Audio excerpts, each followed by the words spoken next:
Labrīt no rīta atkal nepaņēmu saules brilles un te eju tieši pretī saulei. Vēl pagaidām saules nav. Ir tāda tā kā gaismiņa, 7:00. Mums vienkārši sanāk tā, ka vīram būs jāsteidzas pie bitēm. Viņam ir nedaudz bišu, un tad būs nedaudz medus. Vispār pa ziemu esot nosalušas. Nezinu, cik tur laikam tikai viena saima atlikusi. Jā. Un džūkstē tās bites to medu vāc. Šausmas atkal. Nekā nevar filmēt, jo tikko viss bija nomācies, un likās arī kam saules brilles. Un tagad vajag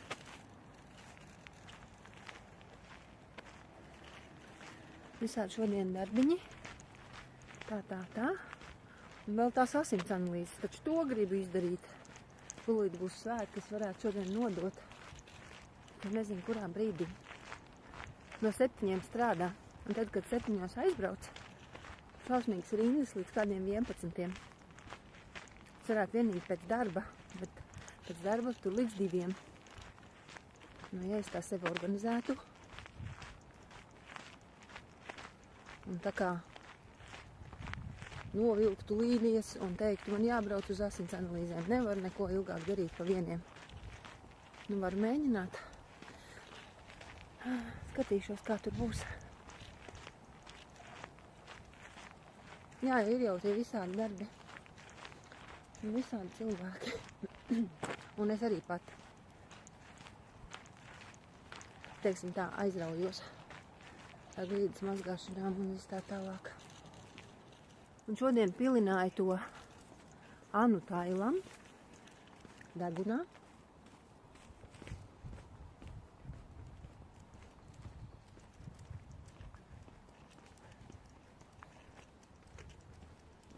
Nepareizi pilināju. Izrādās, tur ir guļus, jums tam jāsasilda. Nekas, labi, es to izdarīšu. Rītdien mēģināšu pa jaunu. Un vispār man māsīte teica, padalījās ar savu pieredzi par galvas reiboņiem. Ir tāds vēl viens variants, kas ir visdrīzākais. Tas ir hormonu svārstību dēļ. Ausī ir tāds līdzsvara kristāliņš, un tas izkustas no vietas, un tad ir reibonis. Un tas ir un tieši tāpēc tas ir tā kā vai nu menstruāciju laikā, vai pirms menstruācijām, vai vēl kaut kādu citu zāļu, stresa izraisīts. Un, kā to sauca? Vertigo? Vai paga? Kaut kas tam līdzīgs. Visu laiku to vārdu atcerējos. Tā, ka jāsaka aizmirsu. Es domāju, vēl varbūt man tas ieradums savilkt pieri, no tā, ka gribas izskatīties ļoti gudrai. Tik nopietnai un tā domāt. Es esmu tik domīga. Varētu arī būt tā. Es pat neko taču tādu nerunāju. Jau piere, jau savilkta. Bet no tādiem ieradumiem. Bet es skatos arī mans tētis, jā. Viņš kaut vai stāst par to, kā viņš tēju dzēra. Un pieri ir savilgta 10 grumbās. Vispār tā ir mana vansistaba, jā. Es vīram prasu, vai mums ir 2 dēļi. Viņš saka, man tagad nav laika, man omleti jācep. Labi, es atradu. Un viņš tagad paskatās šo konstrukciju priekš kam tas. Un tas ir kaķītim, protams. Kaķis 5 prasās ārā. Tā ir. Tagad vasarā viņš negrib iet kastītē. Un vienkārši viņam no viena punkta uz otru lecot, šausmīgi grība visa māja. Un es vienmēr pamostos pēc tam, tā kā viņš te lēkā turp šurp nobijies no mušas. Un tāpēc te viņš uzlīdīs tā ergonomiski. Un te pārlaiks. Tas būs 5 no rīta, tāda konstrukcija. Līdz saviem 7, 8. Dēli vienkārši vienu ārā es atstāšu, otru asutēšu šeit, maliņā kaut kur, vannas istabā. Man vīrs saka, jā, var redzēt, tu strādā ar veciem cilvēkiem. Saula un mēnesis šodien lēnām jau tā sajūtos tādā līgo svētku sajūtā. Zelta kurpes kājiņā man šodien, jā, tādas spīdīgās. Man jau patīk tādas. Žagata manī mīt. Un tad es vēl domāju par jums, cik labi tie komentāri tomēr ir. Nu, piemēram, jebkurš cilvēks, kurš man kaut ko komentē, arī tādas, nu, dažreiz radikālas lietas un tādi. Es tā izlasu. Un es to esmu iemācījusies no Jura Rubeņa. Viņš teica, tad, kad jums kāds cilvēks kaut ko paziņo, tad nesakiet uzreiz, nebrēciet. Nē, tas nav par mani. Vienkārši. Ok, labi. Tāds variants pastāv. Un tad ejiet tajos kambaros iekšā un skatieties, kas no tā atbilst, kas nē. Un līdz ar to tad jau beigās vienkārši nevajag steigties ar to reakciju, kā tu mani aizvainoji, kā tu varēji par mani tā padomāt. Nu, tas ir labi. Un vēl es varu sev tā kā apsveikt, katru reizi sev tā kā samīļot un uzsist pa plecu, kad es neesmu sapsihojusies.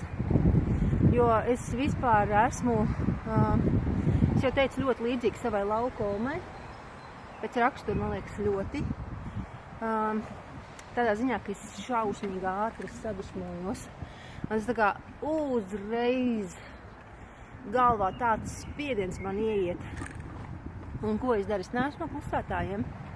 Es uzreiz paužu, ka man nepatīk, ka tā dara. Bet tas ir labi, kā ar katru gadu. Un tomēr sanāk, nē, nu tagad es nobrēcos arī uz bērniem. Bet, nu, šorīt man patīk, ka es nenobrēcos. Tad, kad es mazajam kaut ko lūdzu, viņš nekad neko nedara. Un tas ir tik apbēdinoši un tik dusminoši vienlaikus. Piemēram, lūdzu, atnes kaķim ēdienu un ieliec. Nu, man, piemēram, nav laika. Viņš taču to nedara. Viņš vienkārši paņem un apsēžas. Un tā ir pa visām lietām. Ja mēs viņam lūdzam, lūdzu saģērbies, viņš arī neģērbsies. Nu, tāds vienkārši ir. Nezinu, kas viņam tur smadzenēs notiek. Uz lūgumiem viņš nerieģē. Viņš dara tikai to, ko pats grib, tajā brīdī, kas saskan tā kā ar viņa to vilni. Ja viņam būs tā, ka viņš gribēs tajā brīdī tiešām nokāpt pa kāpnītēm, aiziet līdz leduskapim, paņemt, atnest, tad jā. Bet ja ne, nedarīs. Un, nu kā, bieži vien tās nedarīšanas. Un šausmīgi tā kā psihināja mani, dusmināja. Un lūdzu nāc paēst. Nē, neēdīs. Vienkārši nokritīs zemē, neko nedarīs. Bet, nu, piemēram, šodien nereaģēja nekā. Es pateicu tā kā savas dusmas. Es teicu, ka es esmu ļoti dusmīga. Es esmu tik dusmīga, ka es pat parunāt nevaru, tāpēc, ka tu mani sarūktini. Bet, labi, es pati nokāpu lejā, visu izdarīju. Un pēc tam viņš vienkārši kā bērns, viņš mēģināja kā iet uz izlīdzinājumu, kā viņš saprot. Viņš teica, mamma, man ir kaut kas iesprūdis zobā. Tas man likās tā kā tik mīļi. Nu, ka es saprotu, protams, viņš man neprasīs, nekā neteiks, kāpēc viņš tā nevar izdarīt, tad, kad es lūdzu. Nu, tad viņam vienkārši tajā brīdī teicu, Dēl, tu man ļoti apbēdini. Un ja es tev lūdzu, izpildi. Es tev lūdzu, tad, kad man vajadzīga palīdzība. Tā, kā teicu, jā. Šodien esmu pļāpīga. Vēl tajā Viļa Kasima grāmatā šodien lasīju par to, kā viņš 10 gados nevarēja norunāt vienu dzejoli par vecmāmiņām, jo tik ļoti sadomājās par savu vecmāmiņu, ka vienkārši klases priekšā sāka raudāt. Un ne jau tāpēc, ka viņš nezināja dzejoli, bet tāpēc, ka vienkārši tas emocionālais, tas jūtīgums uzrauj tādu milzu burbuli. Un man īstenībā ar dzeju ir līdzīgi, līdz ko es sāku lasīt dzejoļus. Es varu ļoti apraudāties, ļoti, jo tur kaut kā tie vārdi. Vakar arī lasot to Māru Zālīti, kaut kā tie vārdi daži ir tik trāpīgi. Vai tur bija dzejolis Māras Zālītes, varbūt esat lasījuši par šķiršanos, kur ir tā kā mēs maijā šķirsimies un ceriņu ziedi metīs pāri mums savus krustus. Un tik skaisti pateikts. Bāc, man pat tagad, kas klūpa raustās. Nu, lai tik dziļi aizkustinoši. Viss paveikts. Atvedījos no mazās kundzītes. Jā. Un tik patīkams un mīļš pārsteigums no radiniekiem. Tiešām. Kā saka, puņķi un asaras. Mīļa tāda vēstulīte. Un, kā saka, naudas balva. Un te jūs teiksiet, un te tu pieņem? Nu, tāpēc, ka cilvēki jau ir pārsvarā, man visi ir vientuļie bez ģimenes. Un tad ir arī tādi, kuriem ir, nu, piemēram, bērni, bet loģiski, kā mūsdienās taču mēs ilgi visi strādājam. Un visādi apsvērumi, kāpēc kaut vai arī tas pats elementārais izdegšanas sindroms, ja cilvēks ir guļošs jau daudzus gadus, tad, ja tas gulst tikai uz vienu cilvēku pleciem, tas ir ārprātīgi smagi. Un, jā, un tur nav brīvdienu. Tur nav brīvdienu. Un vēl jau tas ir sarežģīti, ka tas ir ar mūsu vai nu mammu un tēti, ar kuriem, nu, piemēram, kā es tādu kratos, kā zirga ratos, ar kuriem nemaz nav tik viegli būt labās attiecībās, jo mums ir ļoti ilga attiecību vēsture no pašiem sākumiem, un viņiem ir tik lieli, nezinu, tā kā rāmi, kādos viņi mūs redz, un mēs viņus. Un līdz ar to tad jau arī mums visiem tās ir lielas grūtības, un es piedomām vēl ar daudzām, nu, tādām pazīstamām sievietēm, kā esmu runājusi šajā virzienā. Un man pat viena paziņa teica, es savai mammai esmu pateikusi, līdz ko viņa jutīsies tā, ka viņa nespēja pati par sevi parūpēties, viņai būs jādodas uz pansionātu, jo es viņu pie sevis neņemšu. Nu, piemēram, un tur jau, tas jau nav tikai tāds, tā kā viņas cietsirdības lēmums, bet tur tās attiecības jau veidojušās jau no sākotnes.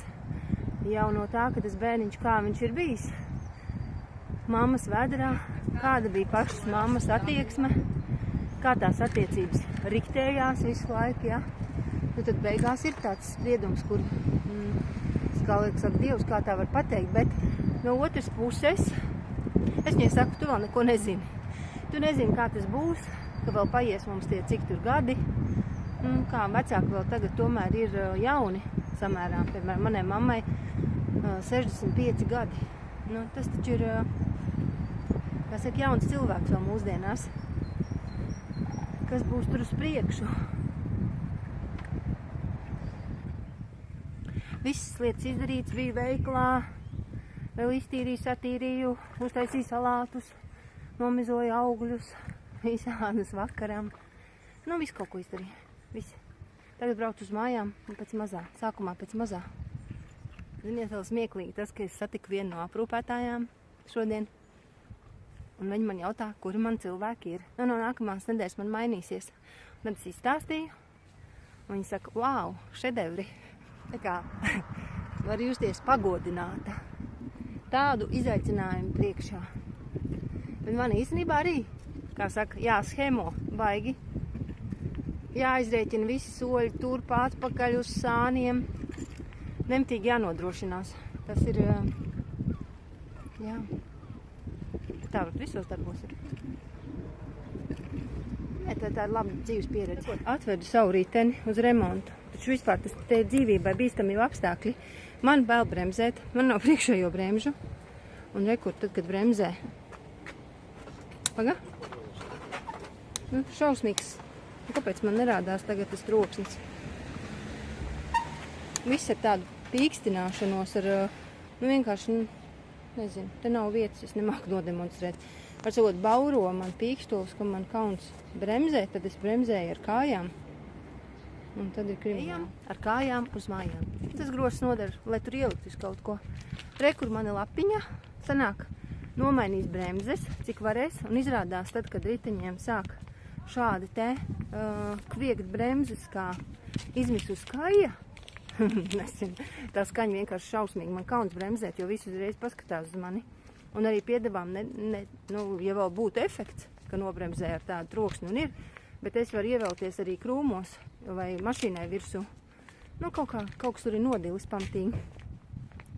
Bremzītes, un plus vēl man būs skaisti tādi rokturīši jānomaina. Tie, kas man bija, tie ir veci un briesmīgi. Būs sarkani un skaisti. Es izvēlējos sarkanu krāsu. Kaut ko gribas, laikam, vajag enerģiju. Tagad iesim mājās, atpūtīsimies, padzersimies. Un tā, paēdīsim. Vai, tik labi paēdu salātus, parunāju Romu. Oma arī, kā saka, apvainojusies. Ne jau apvainojusies. Vienkārši, ka es apsolīju viņai nopirkt 2 lietas. Tur tādu dārgu pretblauku un šampūnu, kam tagad ir atlaide. Un tikai tajā aptiekā, kas man ir šeit netālu. Oi, un es kaut kā visu laiku palaidu to grausi. Nē, obligāti. Tūlīt paēdīšu. Aizbraukšu. Ar sīko. Man nav riteņa. Vai, neko. Paprasīšu laikam lieliem dēlam, bet viņš laikam arī aizbrauc pie drauga ar savu. Nu, tas iešu kājām. Tikko bijām aptiekā, viss kārtībā, bet tagad ir tāda lieta. Mazais pēc ilgiem laikiem ir atsācis lipināt no plastelīna un šo. Pirmais pastāvīgais darbs, kur ir 4 cilvēki. Nu, šis ir tētis, protams, un tas ir dēliņš. Un tā ir mamma, un tas ir Edijs, jā, mūsu brālītis. Interesanti, jā. Un nopirkām starpleido. Un nopirkām vēl tādu mīksto plastelīnu tādu. Nebija pleido. Nu, nē, nav ciets. Jā, ātri kļūst mīksts. Jā, ļoti ātri. Jā, jāsasil drociņās un tad kļūst mīksts. Šodien paņēmu krāsas. Nozīmēju aplī. Jā, es īstenībā esmu pārsteigta, ka šīs krāsas ir tik labas. Vēl drusku pakrāsošu, jau lēnām satumsta. Viss. Atā!